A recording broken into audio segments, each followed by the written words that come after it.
Conversamos esta noche con el diputado del Partido Socialista, Raúl Leiva. Diputado, ¿cómo está? Muy buenas noches. Gracias por acompañarnos. No, gracias a usted, Álvaro. Comencemos con la detención de Fernando Eslarios, que es una de las grandes noticias de la jornada. ¿Cómo la calibra? Bueno, es un golpe muy importante para reivindicar la importancia de los derechos humanos en nuestro país y que llega en un momento preciso, en mi opinión, porque el Senado ya aprobó en particular y pasó a la sala esta ley que permite la impunidad y otorga libertad a todos los mayores de 75 años. Yo creo que es un tema que se debe ver, que se debe cuestionar y que el Senado debe despachar. Esperamos que se rechace. ¿Es un problema político para Kast eventualmente? Yo lo veo así.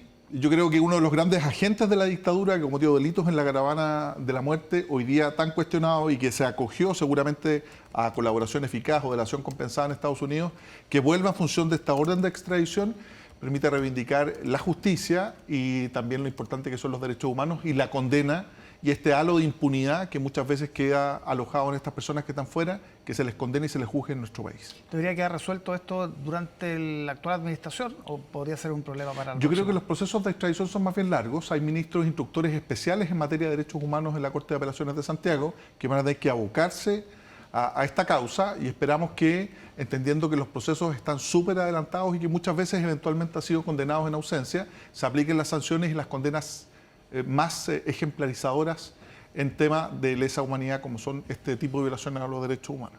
Hablemos de la pugna que hay con el Frente Amplio y el Partido Comunista. ¿Cómo se zanja?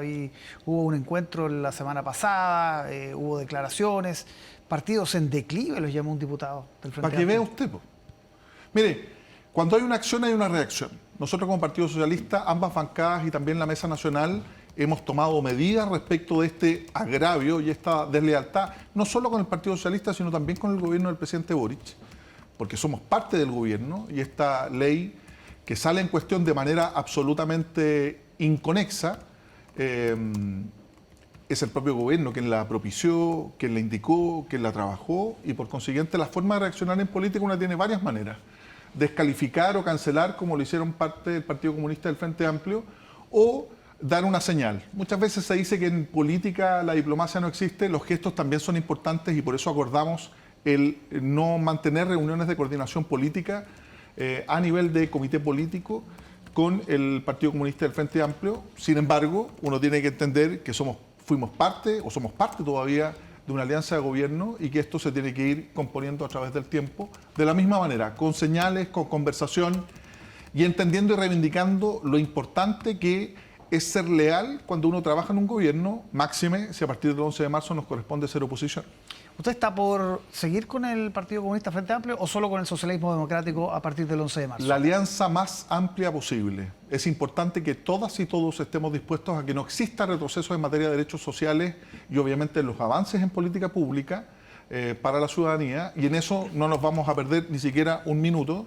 Y creo que nuestros principales aliados, nuestros naturales aliados como el Frente Amplio, el Partido Comunista, también como el PPD y el Socialismo Democrático, debemos ser capaces de articularnos de una manera que permita hacer una oposición constructiva. El Partido Socialista ha definido que nosotros no vamos a enfrentar el gobierno de Kast, sino es con diálogo y también con una posición muy vigilante respecto a los retrocesos que eventualmente se puedan dar.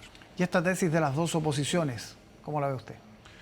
Formas de ejercer la oposición hay muchas. Nosotros entendemos que tiene que ser con diálogo, aprender también de nuestros propios errores, de las veces en que hemos sido más bien obstruccionistas, que yo creo que no es el momento en que nuestro país, dadas las urgencias que se dan, requiera una posición de esa naturaleza, pero sí vamos a ser muy, muy duros en que no exista ningún tipo de retroceso y articular. Y todo aquello que sea bueno para el país, todo lo que sea bueno para Chile, bueno, ahí tenemos que estar colaborando, ya sea indicando en política pública, en la tramitación de los proyectos de ley.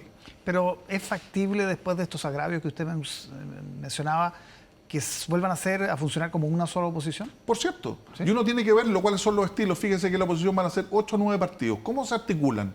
Todos en un solo conglomerado, cada uno de ellos de manera articulada. Alternativas hay muchas.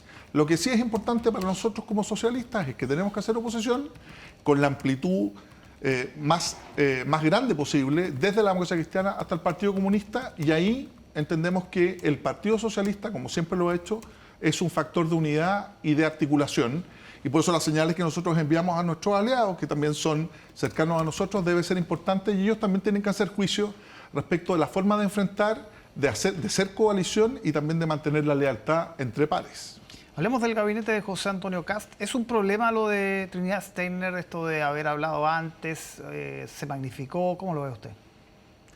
En el fondo puede ser un problema, es una eventualidad, una posibilidad. Lo que sí, es claramente que no están preparados para la respuesta. La pregunta que se le hace a la futura vocera es en el contexto de la improvisación. ¿Qué contesta ella? No, esto se vio desde hace mucho tiempo. ¿Quién le enmienda la plana? El propio ministro del Interior, 3 horas antes, que dice que fue horas antes de la nominación. Y luego retruca la futura vocera, no, es que fue unos días antes. Lo que uno dice es pónganse de acuerdo. Cuando uno habla de improvisación es justamente estos problemas y este flanco que una vocera debiera cerrar, lo ha abierto y ha generado una polémica de todo legítima. Quienes ocupamos cargos de elección popular y quienes también integran un ministerio tienen que estar sujetos al más alto escrutinio público y establecer claramente y transparentar de qué manera, en qué momento se generó esta conversación. Es importante que se haga y esta polémica, insisto, no la genera la oposición, sino que la genera el propio gobierno. Si la vocera de gobierno no está preparada para una respuesta que, como decimos en buen chileno, Álvaro, viene de cajón, como por ejemplo van a ser las preguntas respecto a colusión del ministro de Hacienda, de su sentencia de manejo de estadoría, esas cosas debieran estar preparadas por una vocería y también por un gobierno que pretende, por el calificativo que ellos plantean, asumir un gobierno de emergencia. No se puede improvisar y ese es el problema que abrió la futura vocera. ¿Tanto independiente en el gabinete lo debilita a su juicio? Yo creo que sí, esta es una atribución exclusiva del presidente, pero la dinámica política da cuenta, y esa es la experiencia que tenemos de los distintos gobiernos, es que aquellos ministros que no tienen un acervo o una vinculación directa con los partidos políticos, muchas veces en el Congreso y particularmente en la Cámara de Diputados, obviamente pueden suscitarse problemas y los apoyos políticos en ese caso son sumamente importantes. Uno siempre se le viene a la mente los gobiernos anteriores, el gobierno del presidente Piñera, oye, vamos a colocar a los mejores, bueno, luego tuvo que ir a buscar a los políticos. Vamos a ver qué pasa respecto de cómo se completa el gabinete con los subsecretarios, pero las críticas vienen del propio Renovación Nacional, del propio Pablo Longueira, que no es de nuestro sector, sino que es de derecha, y que dice, oye, parece que falta tonelaje o peso político, vinculación política, e incluso los moteja de una manera inadecuada a mi gusto y bastante ofensiva, como que los nuevos ministros son yogur porque tienen fecha de vencimiento. Sí, así lo dijo. ¿Y el caso de la ministra de la Mujer? Ahí yo distingo dos cosas. Primero, la descalificación o cancelación en función del ejercicio de su fe, creo que no corresponde en caso alguno.